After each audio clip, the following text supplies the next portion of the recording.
Who was Leonardo da Vinci? By Roberta Edwards. Illustrated by True Kelly. Grosset and Dunlap.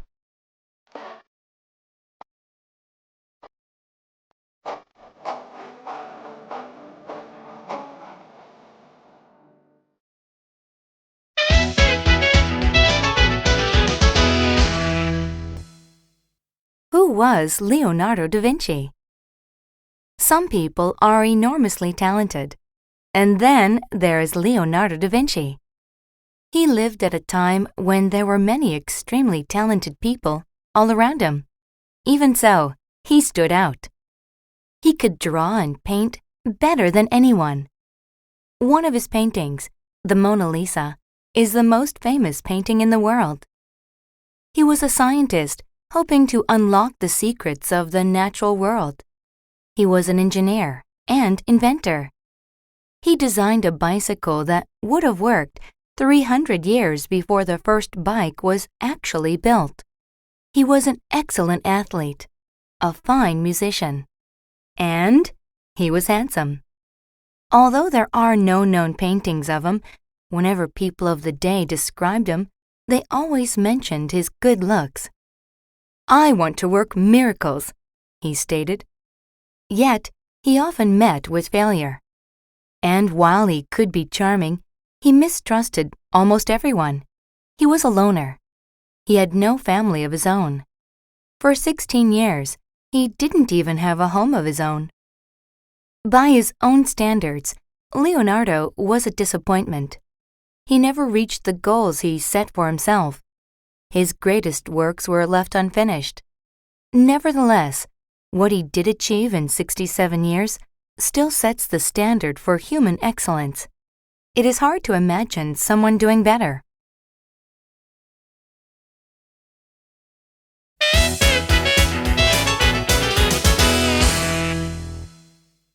Chapter 1.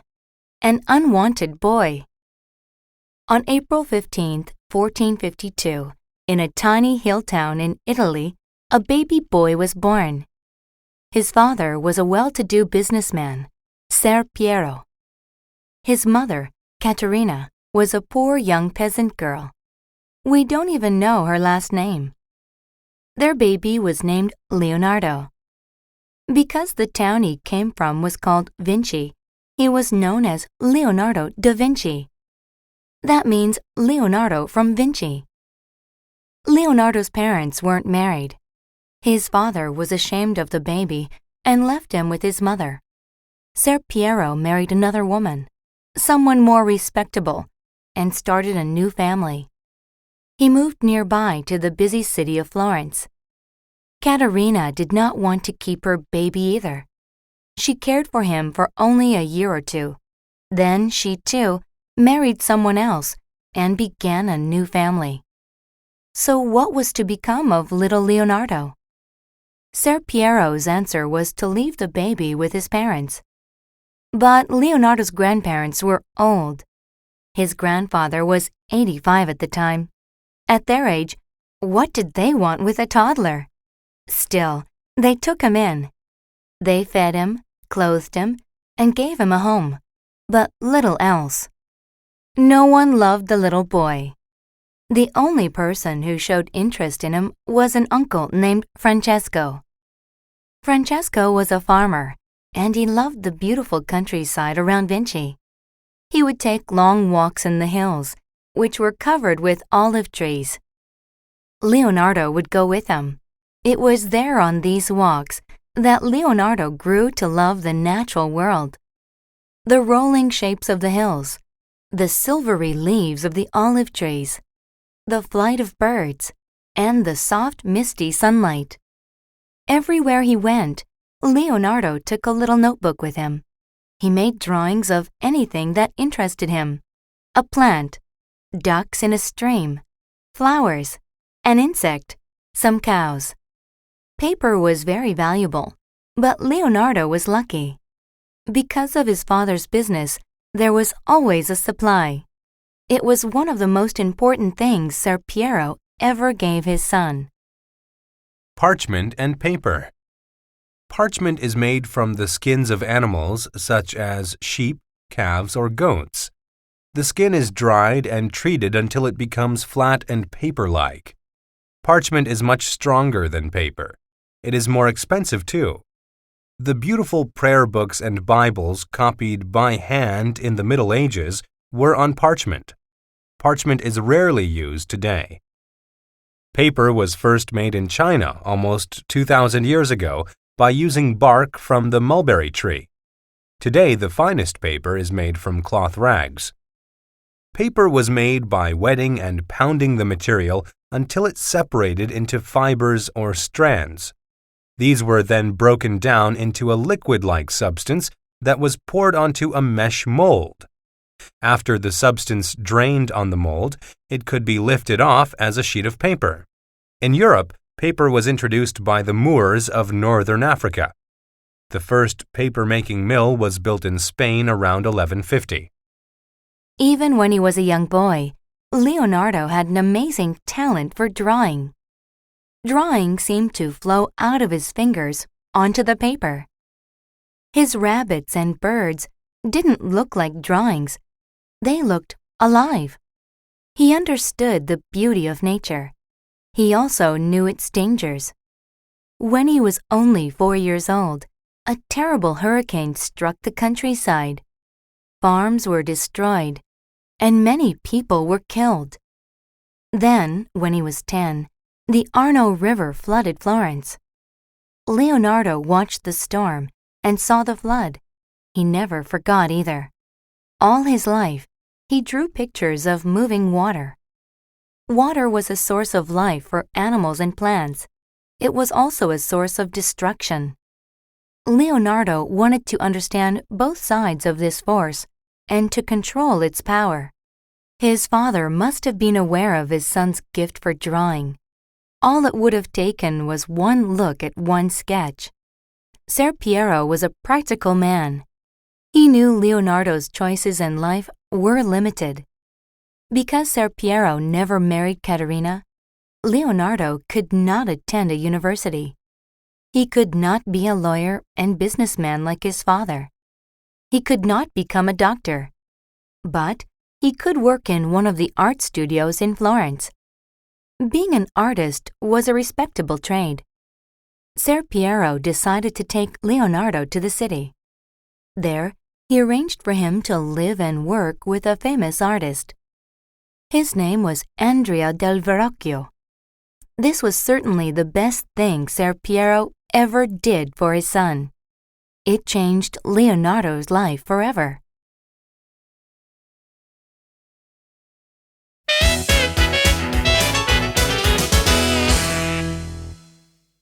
Chapter 2. The Art Studio. During the 1400s, Florence was the most important, most exciting city in all the world. It was one of 5 city-states in what is now Italy. Being a city-state meant Florence had its own government. It was called the Signoria. But for many years, the city was really ruled by one very rich, very powerful family called the Medici. The Medici men were art lovers. They built beautiful homes and churches and libraries in Florence. They wanted works of art to go inside all those buildings. Andrea del Verrocchio was one of the most famous artists working in Florence at the time. He had plenty of jobs. Leonardo was very lucky to study under such a master. Leonardo was an apprentice. He was 12 at the time he went to Verrocchio's studio. All apprentices were boys. No girls were allowed. The apprentices were not paid, but they were given free room and food and a little money. At the studio, they learned to become artists. For the first year, they had classes in drawing. After about 7 or 8 years, they knew how to paint pictures, create frescoes, paintings done directly onto walls, make statues out of marble or bronze, design pottery, silverware, objects of gold, and even design buildings. apprentices started at the bottom and worked their way up. They swept the studio, ran errands for the older artists, and cleaned up at the end of the day. There were no art supplies stores, so Leonardo and the other apprentices learned to make paintbrushes and paints. For the brushes, hairs from different animals were stuck into wood handles. Hog bristles, for instance, made good hard brushes. Squirrel fur was used for softer brushes. The artists painted with a kind of paint called tempera. Its base was egg, not oil. Painting with oil paints first started in the Netherlands. In Italy, artists did not start using oil paint until the 1470s. Leonardo was taught to make colors. Blue came from grinding a stone called lapis lazuli into dust. Red came from crushing tiny beetles. Yellow came from the juice of one kind of berry. At that time, canvas was not used for paintings. An artist painted on a flat panel of wood instead. But the wood had to be prepared first. Boiling kept it from splitting or cracking later on. Then glue was brushed on. After that, a coat of fine plaster called gesso was put on. This gave the panel a nice, smooth surface for painting. All these steps were jobs for the apprentices. Verrocchio's studio was always busy. Rising up the ladder. Verrocchio's studio was typical of its day. Apprentices were at the very bottom of the ladder. Above them were workers called journeymen. They had many years' experience and helped teach the apprentices. They were able workers but were not good enough yet to join the Guild of Painters. Like a union, the guild was a group that protected the interests of its members. There were guilds for many different professions, such as leather workers, druggists, and weavers. Verrocchio's best assistants were already members of the Artists' Guild and thus were known as masters. At the very top of the studio was Verrocchio himself, the master of masters. Subjects of paintings. In Leonardo's time, patrons ordered two kinds of paintings. They either wanted portraits, which were pictures of themselves or family members, or they wanted religious paintings, which showed moments from the life of Jesus and the saints. There were no landscape paintings where natural scenery, a mountain range or a view of a lake, was the subject. Nor were there still life pictures, which are paintings of objects like a bowl of fruit, a bunch of flowers in a vase, or a table set for dinner. Often, these sorts of things would appear in religious paintings, but they weren't the main focus. In the 1520s, a German artist named Albrecht Altdorfer was the first to do landscape paintings. Still life paintings were first created in the Netherlands in the 1650s. At any one time, the master and his assistants would be working on many different projects. Whatever Verrocchio's customers ordered, they'd make. As head of the studio, Verrocchio ran the business and drew up the contracts. The contract said exactly what the job was to be. For example, a statue of a soldier on horseback, how long it would take to finish it, how much it would cost, and what materials would be used. Marble was more expensive than wood. Using wafer-thin pieces of gold called gold leaf on a painting added to its cost.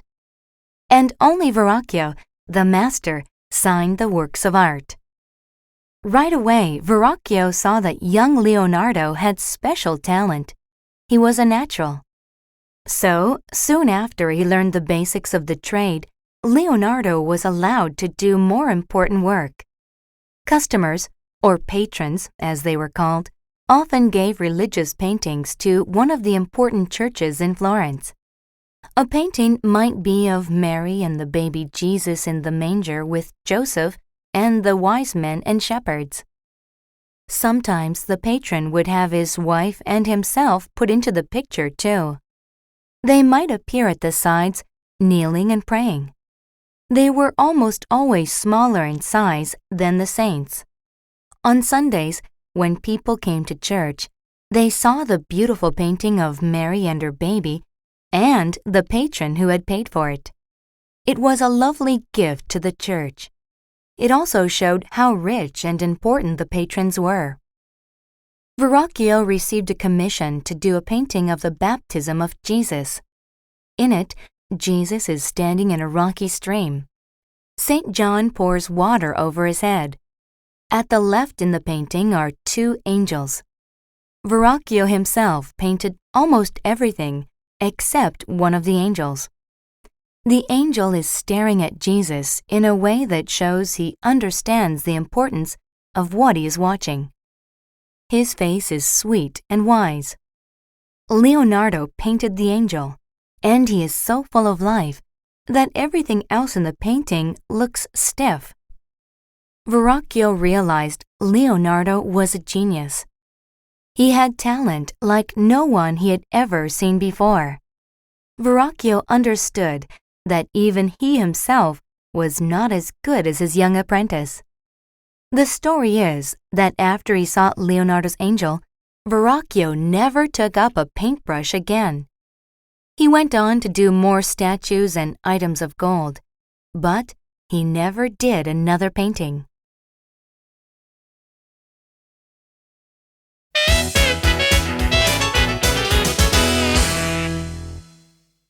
Chapter 3. The Wider World.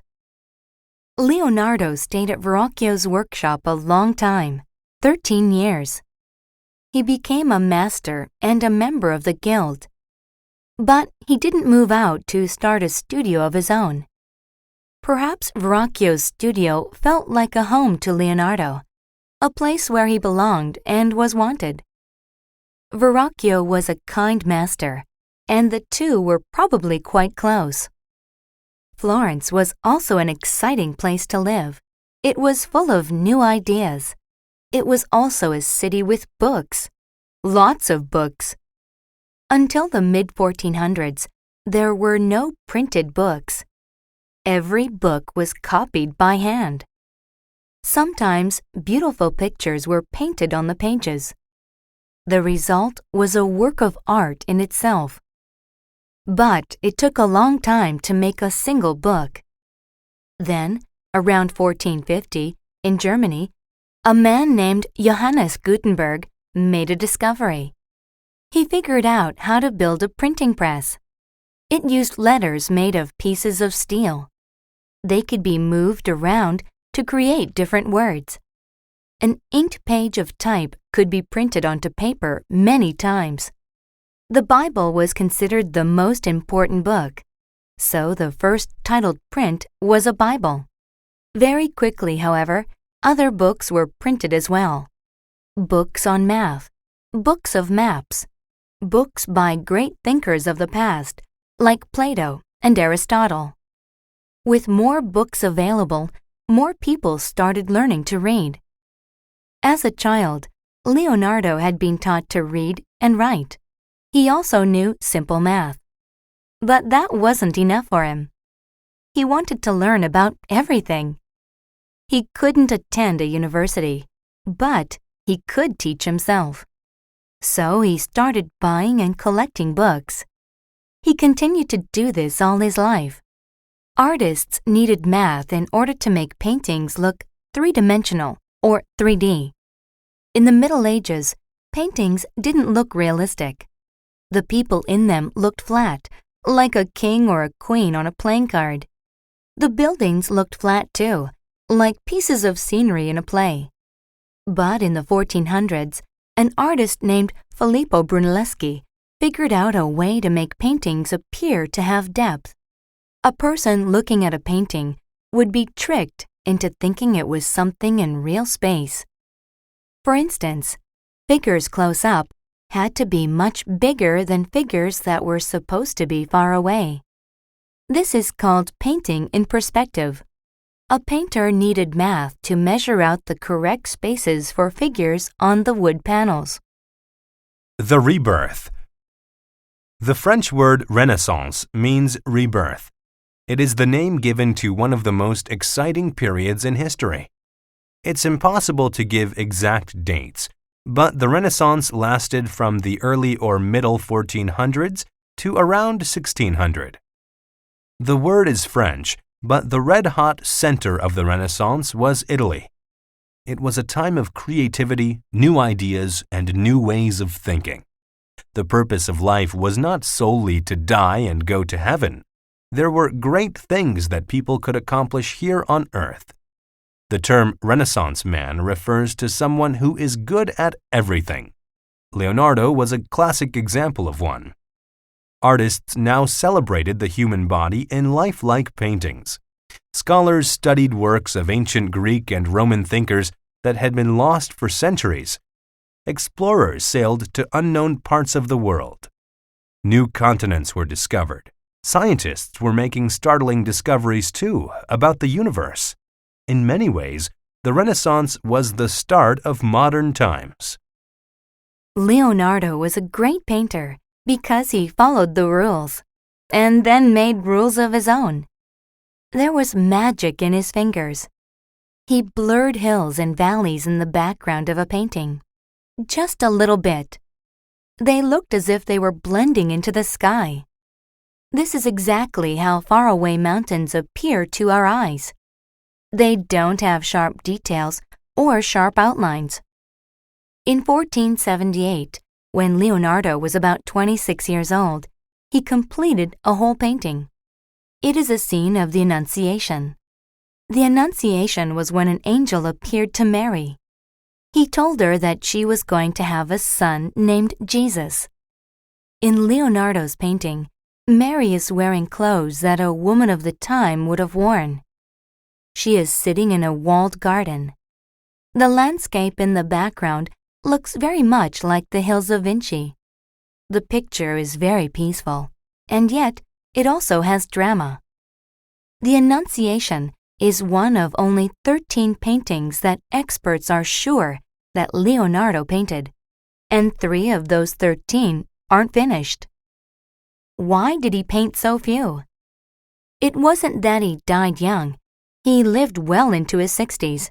He wasn't lazy. He loved to work. For the Annunciation, he did dozens of drawings beforehand. Every curl of hair had to be right. Every blade of grass. Perhaps Leonardo finished other paintings that may have gotten lost. Someday, in the future, a Leonardo painting may be found in a tiny church or a castle. That would be a great gift for the whole world. But the fact is that Leonardo had trouble sticking with a project. If he got an order for a painting, the first steps interested him the most. He liked figuring out how to group the figures on the panel. That part was a challenge, like fitting together all the pieces of a puzzle. But finishing a painting, filling in the colors, wasn't as exciting. So very often, he left his work undone. Also, his patrons could be fussy. And Leonardo did not like to be told what to do. He was a genius after all. By 1478, Florence was not the peaceful, pleasant city it had been. The Medici family and another powerful family were at war with each other. There were plots to kill the Medici rulers. The streets were dangerous. At age 30, Leonardo decided it was time for a change. He left Florence to go north to Milan, another city-state. There, he hoped to work for the ruler of Milan, a scheming duke named Ludovico Sforza.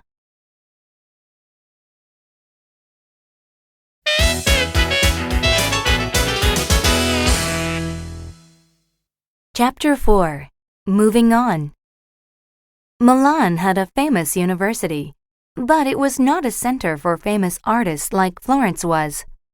But Ludovico Sforza was very interested in the arts. The Duke liked to give big parties. He liked to put on pageants. He also wanted someone to design new weapons for him. The city-states were often at war with one another. All of this interested Leonardo. He wrote a letter to the Duke. In it, he listed everything he was good at. Some of it was bragging. He said he could design buildings and bridges, warships, and huge cannons. Nobody knows if Leonardo ever sent the letter. There also is a story about a present that Leonardo gave the Duke. The Duke loved music. Leonardo did too, so he made a lute. This was like a violin with strings and a bow. It was made of silver and was in the shape of a horse's skull. It had to be played upside down. Whether this is true or not, one thing is certain. The Duke did eventually hire Leonardo. So off Leonardo went to Milan. Whatever the Duke wanted, Leonardo would create. He worked for the Duke for many years, until the Duke was forced from power. When the Duke's nephew was married, there was a huge feast. Leonardo was in charge of the party after the feast. He built incredible stage sets. They were for a play known as the Feast of Paradise. What a spectacle it must have been! A mountain was split in two. Inside it was a beautiful model of the heavens. Actors in fancy costumes represented the different planets. The 12 signs of the zodiac were lit by torches. Everything turned around and around. The universe. In the 2nd century AD, there was a famous Greek astronomer named Ptolemy. He believed that the Earth was the center of the universe. The other planets and the sun moved around the Earth. People accepted this belief until the middle of the 1500s. A Polish astronomer named Nicholas Copernicus said the Earth was not the center of the universe. The sun did not revolve around it. Instead, the Earth and all the other planets revolved around the sun. He was right, but it took many years before this fact was accepted. Some of Leonardo's work was much more practical. He found a better way to heat the water for the Duchess's bath. He also built a series of canals. Another project was something Leonardo worked on for years and was never able to finish. Even at the end of his life, he was still dreaming about his horse. The Duke wanted a giant statue of a horse. The statue was to honor the memory of his father. He didn't want it to just be big. He wanted it to be huge, the biggest ever. For years, Leonardo made sketches of how the horse statue might look. He studied the horses in the Duke's stables. He made wax models. He even cut into the muscles and bones of dead horses. He wanted to know horses inside and out. Leonardo's horse was to be more than 3 times the size of a real horse. Its front right leg would be lifted. It would be made of bronze. 80 tons of metal were needed for a statue this big. After 10 years on the project, Leonardo finished a full-sized model of the horse in clay. It stood in the courtyard of the Duke's castle. It was 24 feet high. Now everyone in Milan came to see what the statue would look like. And they all agreed. There had never been anything like it. But Leonardo still had much work ahead of him. He made molds from clay for the different parts of the statue. After that, hot bronze would be poured into the molds. This was going to be a very tricky process, too. If the metal wasn't poured fast enough, it would crack as it grew hard. But Leonardo figured out how to avoid the cracking. The Duke collected all the metal that Leonardo needed. It really seemed as if the fabulous bronze statue would be made. But Leonardo never got to use the metal for his horse. By 1494, the Duke was afraid that soldiers from France were going to attack. What happened to all that bronze? The Duke made it into cannons. Even so, the cannons did not stop the French. They took over Milan in 1499. And what happened to Leonardo's giant clay horse? The French used it for target practice. They shot arrows into it until it was completely destroyed. There was nothing left of all those long years of work. Leonardo's dream turned into dust. It was not Leonardo's fault that the horse was never finished. However, another important job for the Duke also came to an unhappy end. And this time, Leonardo was partly to blame. Near the Duke's castle was a monastery, a place where monks lived and prayed and studied. The Duke planned to be buried there one day. He wanted Leonardo to paint a picture on one of the walls in the dining hall. This kind of painting is called a fresco. The most beautiful kind of fresco is also the hardest kind of painting to do. Water-based paint is put directly onto fresh plaster that hasn't dried. In Italian, fresco means fresh. The artist must work quickly, and once the paint is brushed on, the artist can't go back and make changes. The dining hall in the monastery was a very large room. It was big enough for 50 monks to eat in. Leonardo decided to choose a scene from the end of Jesus' life. He and his 12 followers are shown at a dinner table. This was a good choice for a painting in a dining hall. It is a very dramatic moment. Jesus tells his followers that one of them is going to betray him. Leonardo made many drawings of ways to show 13 figures seated at a table. He wandered through the streets of Milan looking for people to put in his fresco. The fresco was to be painted on the wall so that it seemed to be part of the dining hall. It would be almost as if Jesus and his followers were in the same room with the monks.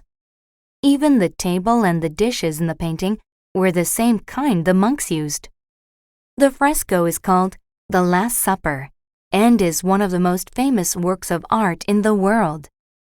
Gentlemen from Milan would travel to the monastery to watch Leonardo paint.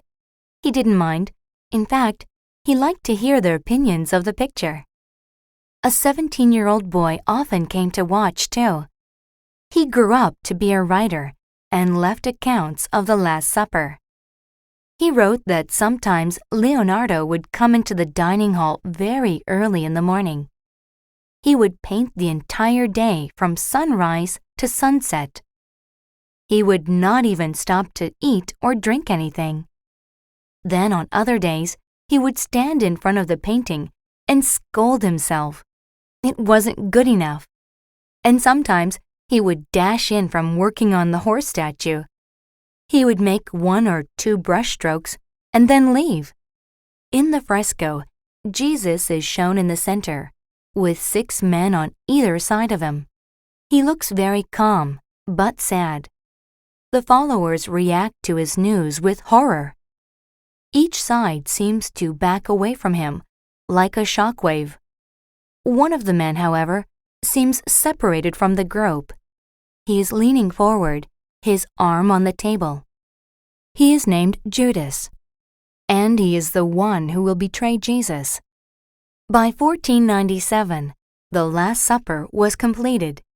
It was so lifelike and so dramatic. All over Italy, people talked about this beautiful, moving painting. Leonardo was known now as the greatest master of his day. Copies of the Last Supper were made by other artists. Engravings were made for people all over Europe to buy. 500 years later, it is still considered a work of genius. So why isn't this a happy ending? It's because of damage to the painting. The Last Supper started to crack and peel less than 50 years after Leonardo finished it. It was Leonardo's fault. Leonardo didn't like working on frescoes the regular way. He wanted to be able to go back and make changes. So instead, he tried something new. He put varnish on the wall and then painted it with tempera paints. Leonardo was always experimenting. This was one experiment that was a big mistake. Today, much of the wall painting has flaked off. Many of the faces are only half there. The colors are faded. Experts have tried to restore the Last Supper. They have made improvements. Still, there is a great deal of damage to this masterpiece. It is probably lucky that Leonardo can't see how it looks. The Duke was a good patron to Leonardo for many years. He kept Leonardo very busy. He also let him take jobs from other rich people in Milan. It was in Milan that Leonardo took in a poor 10-year-old boy. The year was 1490. The boy's name was Giacomo, but Leonardo called him Salai. That was a slang word meaning rascal or demon. Salai was indeed a rascal. He lied. He broke things. He stole money from Leonardo and Leonardo's friends. In his notebooks, Leonardo wrote that Salai ate as much as 2 boys and made as much trouble as 4. Even so, Leonardo was very fond of Salai. He enjoyed spoiling him with presents. No matter how badly Salai behaved, Leonardo never asked him to leave. Salai stayed with him for the rest of Leonardo's life. Wherever Leonardo traveled, Salai went too. He may have done chores for Leonardo, but he was much more important to him than a servant. Leonardo was not close to many people. He enjoyed being alone, free to think. He never had a family of his own. Perhaps Salai was the one person who was almost like family.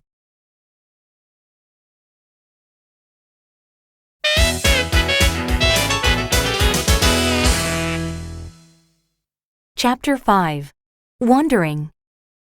In 1499, when the French attacked, the Duke lost his power. He fled Milan. Then, later on, he was captured. He died a prisoner in France. In December of that year, Leonardo left Milan too. Salai went with him. So did another old friend.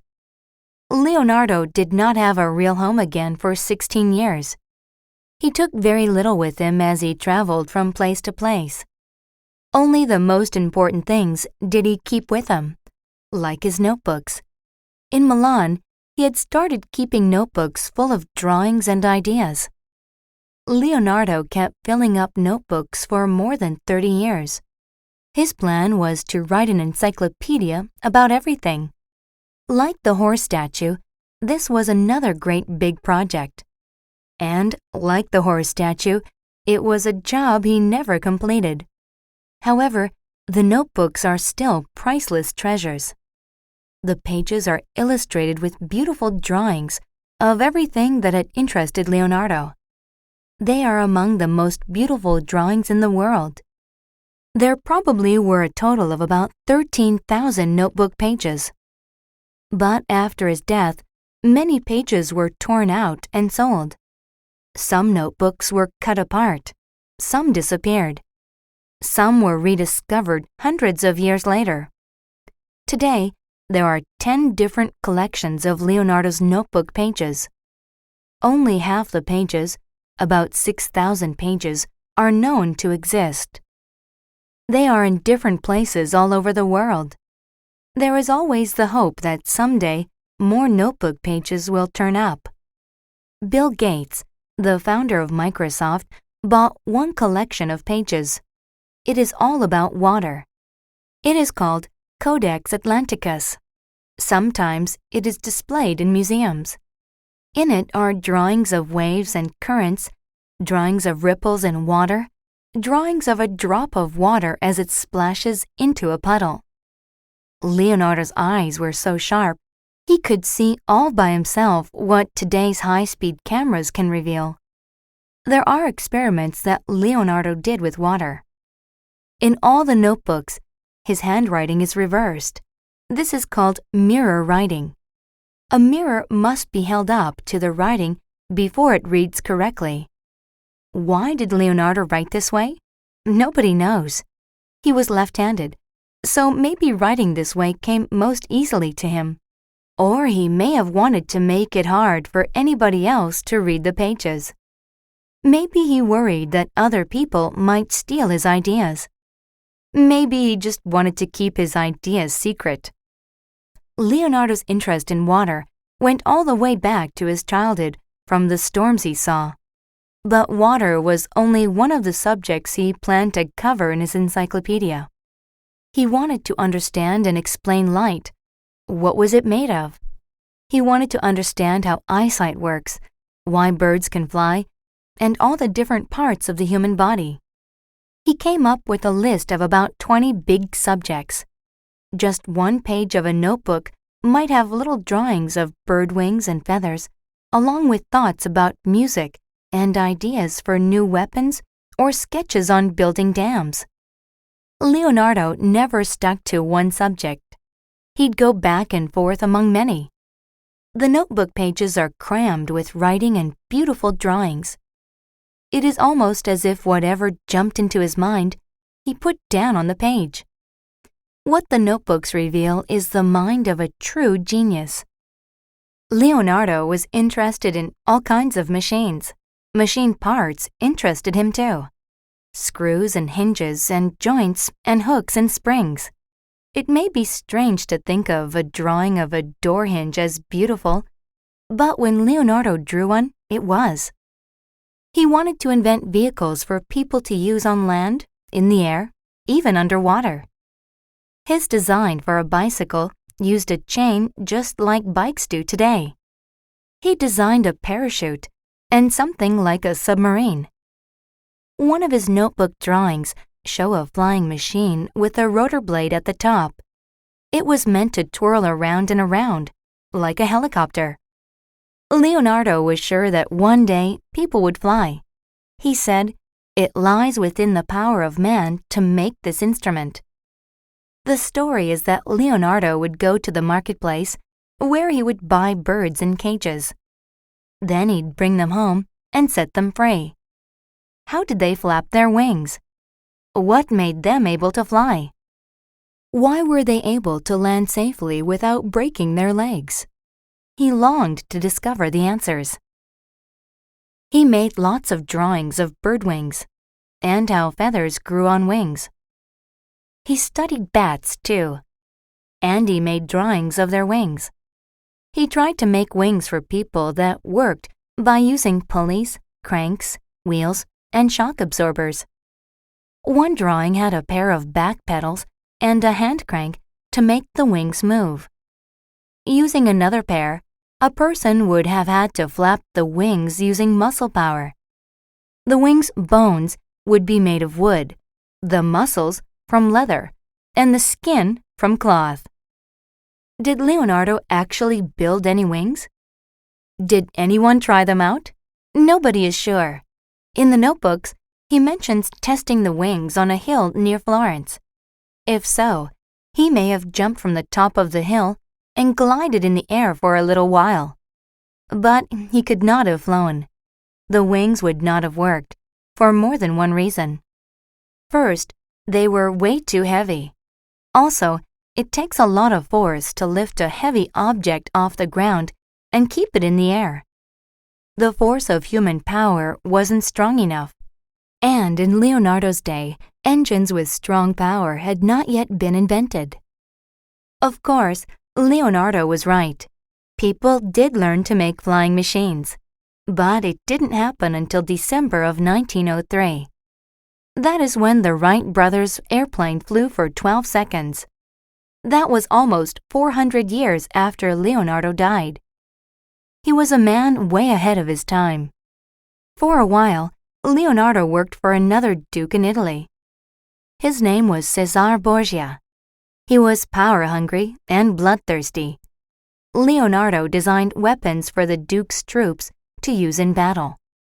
Leonardo did not believe in war and referred to it as a disease. But he did enjoy designing new and better war machinery. Some of the weapons look like something you'd see in a fantasy movie. There is one of a giant-sized crossbow. It could shoot several arrows at one time. It was so big that several soldiers would have had to operate it. He also designed a strange contraption with long blades jutting out from it. It was supposed to strap onto a horse. The rider could attack his enemies, who couldn't get close enough to hurt him. Leonardo thought of the human body as a machine, too. In fact, he considered it the most perfect machine. Leonardo wanted to understand the human body in the same way he came to understand horses, inside and out. He wanted to figure out how all the different parts of the body worked together. The best way to do this was to dissect bodies. This means cutting into a dead body. Peeling back different layers reveal how the body is built. Today, medical students learn about the body by doing dissections. Sometimes, doctors do dissections to understand why a person died. But Leonardo's time was very different. Medical students rarely ever did a dissection. They learned from books instead. The work of cutting into a dead body was considered too horrible. Leonardo, however, was determined to see for himself. When he lived in Milan, he had done some dissections of bodies. He wasn't a doctor or a medical student, so what he was doing was illegal. Later in his life, he returned to Florence several times. There again, he did more dissections. It is believed he worked on about 30 bodies. What he learned from them was put down in his notebooks. The drawings he did of the human body are astounding. In Florence, he had a workshop in a hospital. He worked at night and he worked alone. The work was indeed disgusting. He hated it, but he did it anyway. The drawings were not discovered until long after Leonardo died. Nothing like them had ever been seen before. The drawings of a foot, for example, show it from 3 sides, moving in different ways. Leonardo also did cutaway drawings. He would draw a foot where one part had no skin. This was to let the muscles underneath show through. He'd draw muscles to look like strings or ropes. This was a good way to show which way a muscle pulled a limb. He'd also leave out some of the muscle to show the bones. With these drawings, there is no need for words. The drawings are better than words. They show everything exactly as it appears. If the body was a machine, then it should be possible to build a mechanical man. In 1495, Leonardo made a design for the first robot. There is some evidence that he built it too. His robot was a full-size knight in armor that could sit up, move its head, and wave its arms. Again, Leonardo was hundreds of years ahead of his time.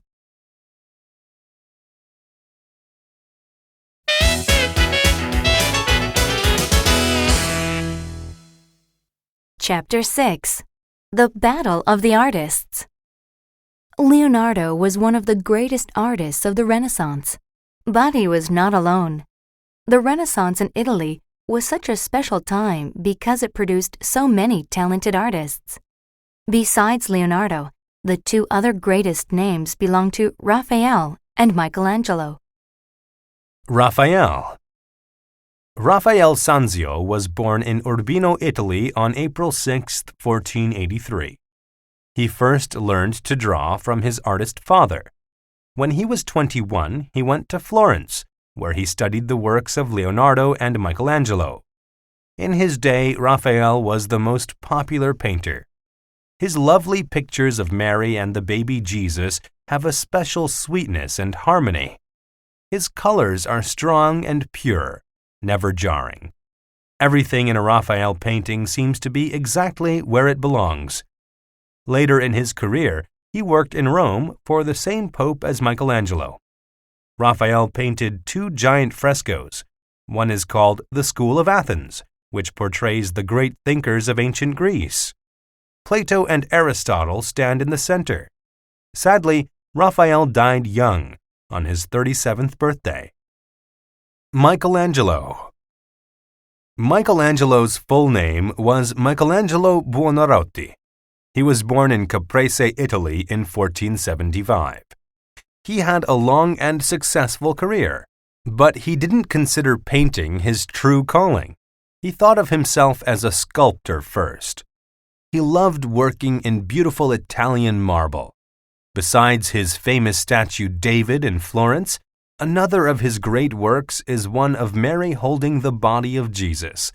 It is called the Pietà and was completed when he was only 23. The Pietà is filled with a sad tenderness, but Michelangelo is mainly known for creating strong, muscular figures. For a sculptor, however, he is most famous for painting the entire ceiling of a chapel for the Pope in Rome, the ceiling of the Sistine Chapel. It took him 4 years, working on a scaffold 60 feet in the air. The fresco covers the stories in the Old Testament, starting with the creation of the world. Raphael was a great admirer of Leonardo's. Michelangelo was not. He didn't like Leonardo, and Leonardo didn't like him. It is hard to imagine two men who were more different. Michelangelo came from a well-off family, but didn't wash or change his clothes often. He slept on the floor of his studio. He was also short, had a crooked back, and a quick temper. Leonardo was handsome, well-dressed, neatly groomed, and charming. 27 years younger than Leonardo, Michelangelo had become famous for his huge statue of David. Leonardo didn't think the statue was all that great, or at least that's what he said. In turn, Michelangelo made fun of Leonardo in public for never finishing his huge statue. He said, "You made a model of a horse you could never cast in bronze, and which you gave up, to your shame. And the stupid people of Milan had faith in you." When both were asked to paint a wall in the main government building of Florence, it became a fierce contest. The walls were to picture different scenes from famous battles that Florence had won. Again, the paintings were to be frescoes, pictures painted directly onto the walls. The last time Leonardo had tried this was in the monastery for the Last Supper. The room was giant size, and Leonardo's fresco was to measure about 60 feet by 24 feet. He began by making many drawings. He wanted a scene full of action, with horses rearing and soldiers fighting. The horror of war would come through, too. The dead, the wounded howling in pain, the dust and dirt and blood. After Leonardo decided on the design, he made a cartoon, which was transferred onto the wall. Then he set up a scaffold with a platform that could move. This would allow him to work in comfort. The trouble was, Leonardo still did not want to make a fresco in the usual way. Once again, he tried an experiment. He found a way to use oil paints with coal fires to make the paint dry quickly. He had tested out the experiment on a wall in his studio, and it had worked. But the test was done on a small paint-covered area. Leonardo needed it to work on great big areas, and it didn't. If the fires were placed close to the painting, it melted. If they were placed far away, there wasn't enough heat to make it dry. The top part of his battle scene ended up black with smoke. Other parts ran. After 3 years of hard work, Leonardo was left with nothing but a great big mess. As for Michelangelo, he didn't finish his wall either. Maybe that was some comfort for Leonardo. In 1504, Michelangelo was called to Rome by the Pope to start other jobs. One was to paint the ceiling of the Pope's chapel. We know it as the Sistine Chapel. Cartoons of the 1500s. Modern cartoons, which are created as humorous comic strips in newspapers and magazines, are not the same thing as Renaissance cartoons. A cartoon was a drawing, one of the steps in making a fresco. The artist would draw everything to size, just as it would appear on the wall. The cartoon would be fixed to the wall. Then small holes were punched all along the lines of the drawing. After that, the artist would go over the lines with charcoal. When the cartoon was taken off the wall, an outline in charcoal remained. Now the artist was ready to start on the full-color painting. The cartoons of Leonardo's that still exist are beautiful works of art themselves. The cartoon for the battle scene was kept by the city of Florence. Officials felt it was owed to them after Leonardo ruined the wall. Today it is in a museum.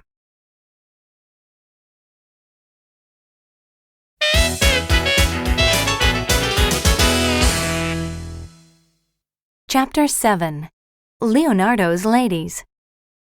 Not everything in Leonardo's career ended in failure. Sometimes he actually finished a job. It is true that only 10 completed paintings are known to be by Leonardo. That's a tiny number, but each and every one is a treasure. The story is that in 1505, a rich silk merchant wanted a portrait of his wife. He asked Leonardo to paint it. Leonardo had told friends that he had grown weary of the paintbrush. He meant that painting didn't bring him much joy anymore. But perhaps he needed the money. Or perhaps the woman's face caught his interest, especially her smile. Whatever the reason, Leonardo took the job, and he finished the painting, although he worked on it for many years. Nobody knows for sure what the woman's name was. Her first name may have been Lisa. She may have been Lisa del Giocondo. In English, the painting is called the Mona Lisa. In the portrait, only the top half of Mona Lisa's body is shown. Behind her is a landscape. A winding road leads back to craggy mountains that disappear in mist. Mona Lisa's black dress is very simple, and she does not wear fancy jewelry. A thin black veil covers her long curling hair. Then, as now, it was the custom for widows to wear black. So perhaps Mona Lisa was not the wife of a silk merchant. Perhaps she was someone else about whom we know nothing. It is one of the mysteries surrounding the painting. Her hands are crossed and rest one on top of the other. They are very graceful with soft, long fingers. Looking at them, it is easy to believe there is muscle and bone beneath the skin. It is possible to forget that her hands are just brushstrokes of paint on a flat surface. But it is the expression on her face that draws people to her. Her lips are pressed together in a calm half-smile. She looks as if she is keeping a secret. Her eyes are full of mystery, too. They appear to look out at something only she can see. The Mona Lisa is probably the most famous painting in the world. Why? No one can really answer that question. But Leonardo loved the painting too. When he was finished, he decided to keep it. In fact, he kept it with him wherever he went for the rest of his life.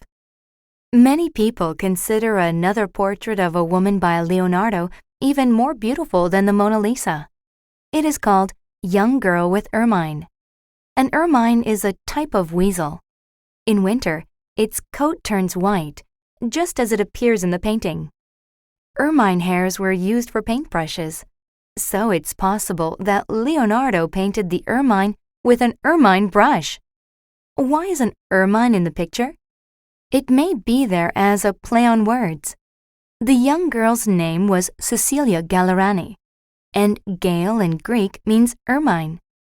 As in the Mona Lisa, only the top half of the young girl is painted, but there is no landscape behind her. She stands against a dark, solid background. Neither she nor the animal looks directly at the viewer. Instead, her face is turned so that she is gazing off to the side. At what or at whom? No one knows. She wears richer clothes than the Mona Lisa's. A long strand of beads is looped around her neck. Her dress is part blue, part red, with gold lining and black trim. The fabric looks as if it is made of velvet. Mona Lisa is dreamy looking.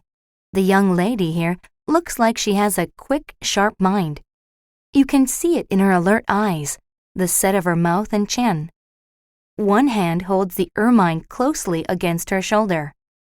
The ermine looks alert and intelligent too. The girl's hand is beautiful. It's painted to perfection. But her thin fingers are tense. Mona Lisa's fingers are plump and relaxed.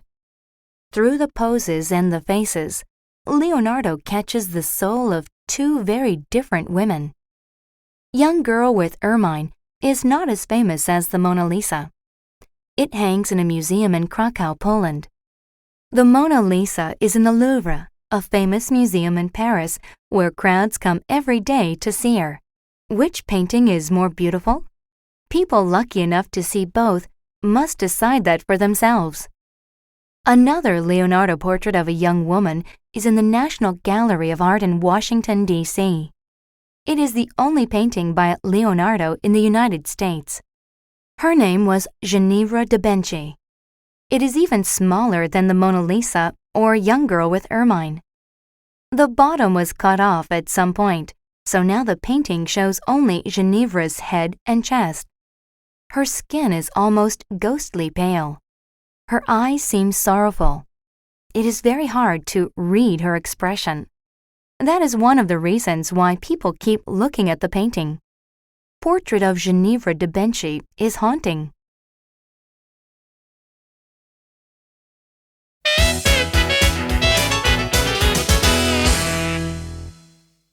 Chapter 8.